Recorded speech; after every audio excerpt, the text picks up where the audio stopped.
Guys, माँ बेटी जुगलबंदी चैनल पे आप सभी का स्वागत है। एक लंबे टाइम के बाद, और सर्दी का तो भाई पूछो ही मत। ऐसे में ट्यूशन्स जाना बाहर बहुत मुश्किल काम है, और स्कूल्स भी आप सभी के बंद हो चुके हैं। तो ऐसे में हमने सोचा है कि क्यों ना आपकी घर बैठे हम पढ़ाई में हेल्प कर दें। तो इसके लिए हम एक लाए हैं नई वीडियो, टॉपिक फ्रैक्शन पे। देखना, शेयर करना मत भूलना अगर वीडियो पसंद आए, and do completely watch the video. All the very best. Hello friends, welcome back in माँ बेटी जुगलबंदी चैनल। आज का हमारा टॉपिक है फ्रैक्शन। फ्रैक्शन को हिंदी में बोलते हैं भिन्न। फ्रैक्शन का मतलब होता है कि किसी एक चीज़ के इक्वल पार्ट्स कर दें, तो उन हर एक पार्ट को हम जब लिखेंगे तो वो लिखने के लिए जिस तरह के नंबर्स का यूज़ होता है उनको बोलते हैं फ्रैक्शन। जैसे कि मेरे पास ये एक स्क्वायर है और मैं इसको दो इक्वल पार्ट्स में डिवाइड कर देती हूँ। ये मैंने एक स्क्वायर को दो इक्वल पार्ट्स में डिवाइड कर दिया और एक पार्ट को मैंने शेड कर दिया है। तो अभी मुझे ये लिखना है कि मैंने इसके कितने हिस्से को, यानी कि कितने पार्ट को, इस स्क्वायर के कितने पार्ट को मैंने शेड किया है। तो उसको लिखेंगे कैसे कि मैंने इसके स्क्वायर के दो हिस्से किए, उसके एक पार्ट को मैंने शेड कर दिया। तो इसको लिखेंगे कैसे कि मैंने एक पार्ट को शेड किया है और टोटल कितने पार्ट्स थे, दो पार्ट्स थे। तो इस तरह से जब हम नंबर्स को लिखते हैं तो इस तरह के नंबर्स को हम बोलते हैं फ्रैक्शन। फ्रैक्शन की हमारी जो डेफिनेशन हो गई वो ये हो गई कि फ्रैक्शन इज अ पार्ट और a fragment of any item, any whole thing. यानी कि किसी एक हिस्से के इक्वल पार्ट्स कर दें तो उन हर एक पार्ट को लिखने के लिए जिस तरह की संख्याओं का, जिस तरह के नंबर्स को यूज करते हैं उन्हें हम बोलते हैं फ्रैक्शन। फ्रैक्शन मीन्स अ पार्ट और अ फ्रेगमेंट, कोई टुकड़ा किसी भी आइटम का।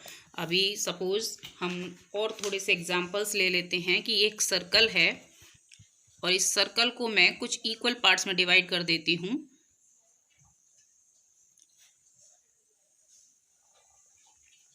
हम ये मान लेते हैं कि इस सर्कल को मैंने 4 इक्वल पार्ट्स में डिवाइड कर दिया। एक हिस्सा ये हो गया, एक ये और एक ये और एक ये, टोटल 4 पार्ट्स हो गए। अभी मैं इस वाले पार्ट को शेड कर देती हूँ। तो मैंने इस सर्कल का कितना हिस्सा, कितना पार्ट मैंने शेड किया है, मैंने एक पार्ट को शेड किया और टोटल पार्ट्स थे इसके 4। अभी मैं और एक पार्ट को शेड कर दूं तो अभी मैंने कितने पार्ट शेड कर दिए, मैंने टोटल 2 पार्ट्स शेड किए हैं और टोटल पार्ट्स थे 4। तो ये हो गया 1/4, जब मैंने केवल एक हिस्से को शेड किया था। 2 हिस्से को शेड किया है तो 2/4। अभी मैं एक और पार्ट को शेड कर दूं तो अभी मैं इस सर्कल के टोटल कितने पार्ट को शेड कर चुकी हूं, तो मैंने 3 पार्ट्स को शेड किया है आउट ऑफ 4। तो मैंने इस सर्कल का 3/4 पार्ट शेड कर दिया। अब ये बात थी शेड करने की। अभी मैं क्वेश्चन को थोड़ा चेंज कर लेती हूँ कि इस सर्कल का कितना पार्ट अनशेडेड है। तो आप देख ही सकते हैं कि एक पार्ट इसका अनशेडेड है आउट ऑफ 4, यानी कि एक हिस्सा अनशेडेड है 4 हिस्सों में से। तो हम इसको ऐसे रीड करेंगे 1/4। तो आई होप कि आपको ये फ्रैक्शन क्या होती है ये तो समझ में आ ही गया होगा। अब हम देखते हैं कि इन फ्रैक्शंस को रीड कैसे करते हैं। देखिए, हम इसको 2-3 तरीके से रीड कर सकते हैं। सपोज मेरे पास एक फ्रैक्शन है 1/4, इसको मैं पढ़ूंगी 1/4, या फिर मैं इसको ऐसे भी पढ़ सकती हूँ 1/4।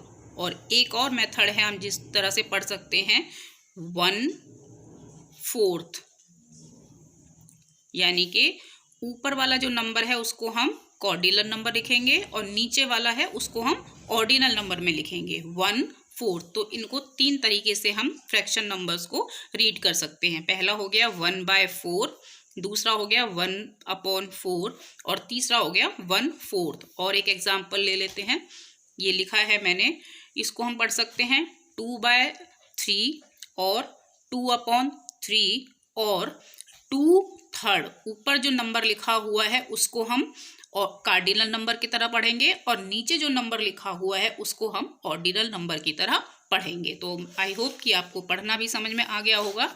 अब ये देखते हैं कि एक फ्रैक्शन 3 हिस्सों से बना है। एक ऊपर नंबर लिखा हुआ है, एक नंबर नीचे लिखा हुआ है और ये 2 नंबरों के बीच में हमने एक छोटा सा लाइन लगाई है, छोटी सी बार लगाई है। तो 2/3 ऊपर वाले नंबर को हम कहते हैं न्यूमिरेटर। न्यूमिरेटर हिंदी में इसको हम अंश बोलते हैं। नीचे वाले नंबर को बोलते हैं डिनोमिनेटर। डिनोमिनेटर, और इसको हिंदी में हम हर बोलते हैं। और जो ये बीच में लाइन है इसको हम बोलते हैं फ्रैक्शन बार, जिससे हम अपने न्यूमिरेटर और डिनोमिनेटर को सेपरेट करते हैं। This is known as fraction bar. ठीक है, तो इसको रीड करना भी आ गया। किन किन चीज़ों से मिलके बनती है हमारी एक फ्रैक्शन, वो मैं आपको बता चुकी हूँ। इसके बाद न्यूमिरेटर और डिनोमिनेटर क्या होता है। न्यूमिरेटर एक नंबर है। न्यूमिरेटर इज पार्ट और parts of a whole we talk about, यानी कि किसी भी एक चीज़ के जितने भी हिस्सों के बारे में हम बात करने वाले हैं, बात कर रहे हैं, वो उतने पार्ट्स को हम न्यूमिरेटर की तरह लिखते हैं। और डिनोमिनेटर क्या होता है।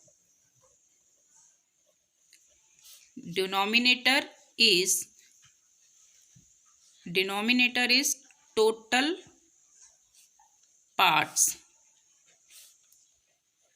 Of that whole. जिस टोटल पार्ट के बारे में, जिस टोटल थिंग के बारे में, जिस एक चीज़ के बारे में हम बात कर रहे हैं, उसके हमने टोटल कितने पार्ट्स किए हैं, वो टोटल नंबर जो है वो हमारा डिनोमिनेटर बनाता है। जैसे एक एग्जांपल से देखते हैं। ये एक फिगर है और मैंने इसको 5 इक्वल पार्ट्स में डिवाइड कर दिया है। ठीक है, अब हमें इसको फ्रैक्शन फॉर्म में लिखना है। मैंने इसके एक पार्ट को फिलहाल शेड कर दिया, तो इस जो ये फिगर है इसके मुझे शेडेड पार्ट के लिए नंबर लिखना है कि मैंने इस पूरी फिगर का कितना पार्ट शेड किया है।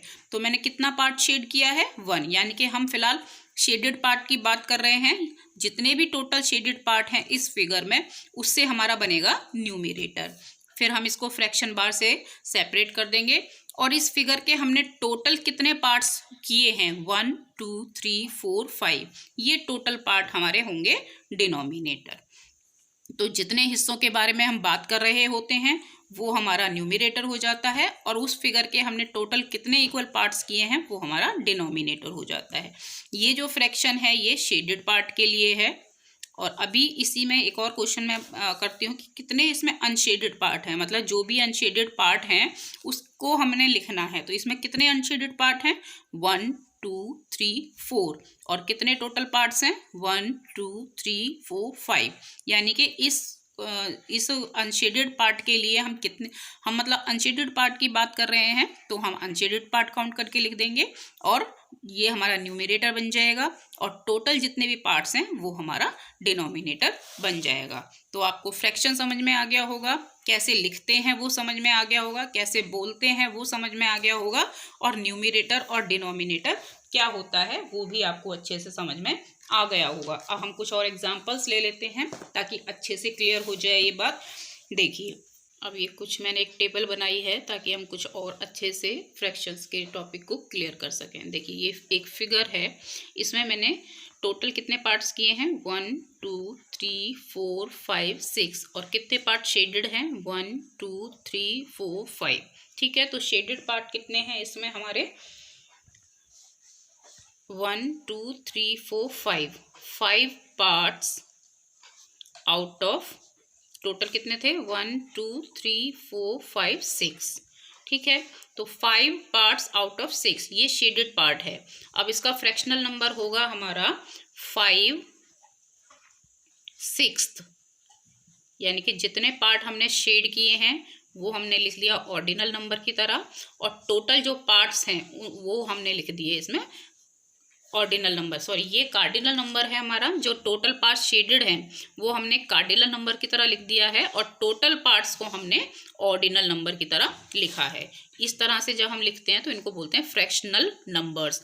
5/6 और फ्रैक्शन हम लिखेंगे 5/6। इसमें टोटल पार्ट्स हैं हमारे 1 2 3 4 5 6 7, और हमने 4 पार्ट्स को शेड किया है 1 2 3 4। तो शेडेड पार्ट क्या हो गया हमारे 4 पार्ट्स आउट ऑफ 7।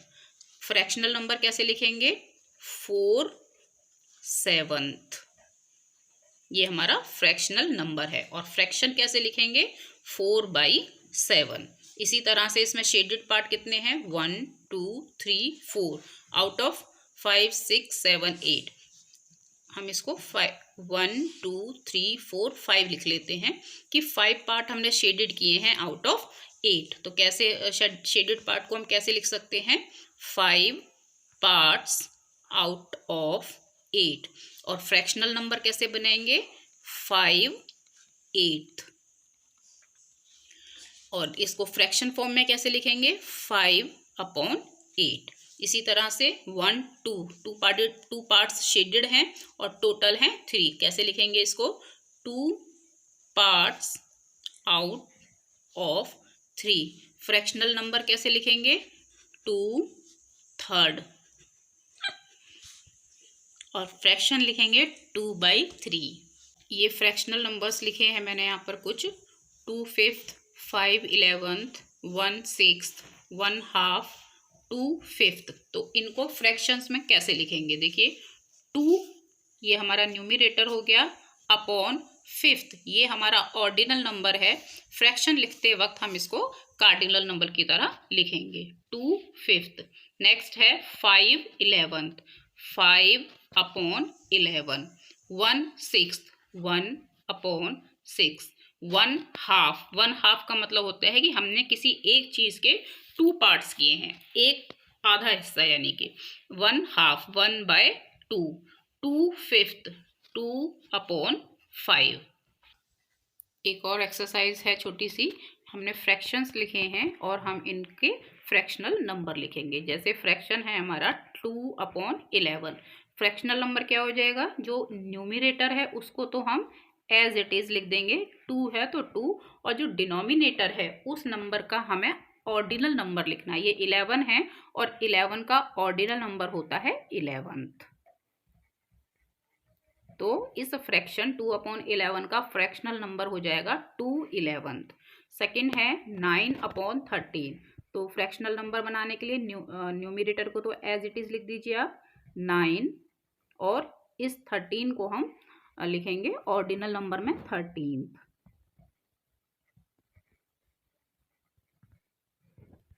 नेक्स्ट है हमारा, मैंने यहाँ फ्रैक्शंस लिखी हैं और ये देख सकते हैं हमें अलग अलग इनके न्यूमरेटर और डिनोमिनेटर करके अलग अलग दिखाने हैं। फ्रैक्शन है हमारी 7/16। इसका न्यूमरेटर होगा 7 और डिनोमिनेटर होगा 16। दूसरी फ्रैक्शन है 11/17। इसका न्यूमरेटर होगा 11 और डिनोमिनेटर होगा 17। नेक्स्ट है हमारी 19/36। आप देख सकते हैं कि यहाँ मैंने फ्रैक्शंस इस तरह से लिखे हैं, एक नंबर के ऊपर दूसरा मतलब नंबर, लेकिन यहाँ मैंने थोड़ा सा डिफरेंट लिख दिया है। ये भी फ्रैक्शन फॉर्म है। न्यूमरेटर लिखिए, स्लैश डालिए और फिर डिनोमिनेटर लिख देंगे। एक ही बात है, चाहे आप इस तरह से लिख लीजिए और चाहे आप इस तरह से लिख लीजिए। तो इस फ्रैक्शन में हमारा जो न्यूमरेटर है वो है 19 और डिनोमिनेटर है 36। आई होप गाइस कि आपको फ्रैक्शन से रिलेटेड कुछ ना कुछ क्वेरीज तो ज़रूर ही सॉल्व हो गई होंगी। इसके अलावा अगर आपके कोई क्वेश्चंस रहते हैं तो आप हमें कमेंट करके पूछ सकते हैं। थैंक